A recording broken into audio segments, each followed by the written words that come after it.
అందరికి నమస్కారం. నేను మీ దూడ మైపాల్. అయితే ధర్మపురి పట్టణంలోని 3000 కుప్పలు మినిమం ఒక 2 కోట్ల రూపాయల సంబంధించిన కుప్పలు ఎంఆర్ఓ గారు సీజ్ చేయడం జరిగింది. అదేవిధంగా సీజ్ చేసిన కుప్పలు మంత్రి లక్ష్మణ్ కుమార్ గారు కమిషన్లకు ఆశపడి కమిషన్లు తీసుకొని 3000 కుప్పాలు పంచనామా చేసినటువంటి కుప్పల్ని గవర్నమెంట్ హ్యాండ్ ఓవర్ చేయకుండా ప్రభుత్వాన్ని చట్టాన్ని వ్యతిరేకంగా ఇలా కుప్పల్ని ఇతరులకు దొంగలకు అమ్మడం జరిగింది.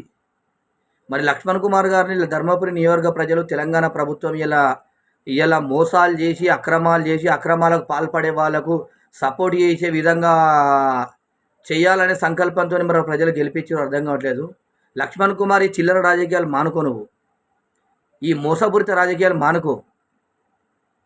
ఇంత జరిగినటువంటి విషయంలో కూడా దొంగలకు వస్తాది బలుకుతా అని చెప్పేసాడు. గతంలో 10 సంవత్సరాలు ఎవరైతే నాయకుడు ఉన్నారో ఆయన దగ్గర తిన్నర చేసి ఇలా విశ్వాసం లేని కుక్కలు ఇలా మాట్లాడుతారు. రేపటి రోజున నిన్ను కూడా అదేవిధంగా మాట్లాడతారు. గతంలో నీ గురించి కూడా మాట్లాడారు. నిన్ను ఇష్టం వచ్చినట్టు నీకు విలువ లేకుండా మాట్లాడారు. ఇవాళ అన్నం పెట్టినోనికి సున్నం పెట్టే మాట్లాడుతున్నారు అంటే ఇలాంటి లుచ్చనా కొడుకుల కోసం ఇదంతా చేసేది. ఇలా గుర్తుపెట్టుకోవాల్సిన విషయం ఉంది. 3000 కుప్పల్ని తక్షణమే గిట అవి ఎక్కడికి పోయినాయి అని చెప్పి విచారణ చేసి ఆ 3000 కుప్పల్ని గిట తక్షణమే గిట చేయకుంటే గిట సంబంధిత ఎంఆర్ఓ ఎవరెవరి అధికారులు ఉన్నారో అందరూ కూడా ఇబ్బంది అయ్యే పరిస్థితి మాత్రం ఏర్పడుతుంది.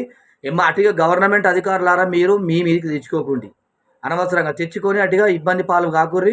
ఎందుకంటే ఏదైతే ఉందో విచారణ చేసి ఆ కుప్పలు ఎక్కడికి అయినాయో వీటను తేల్చి ప్రభుత్వానికి హ్యాండ్ ఓవర్ చేయాలి. లేదంటే గిట్ట పరిణామాలు వేరే తెలియజేస్తూ నేను మీ దూడ మైపాల్ ధర్మపురి కంటి స్టేడియం వెళ్ళి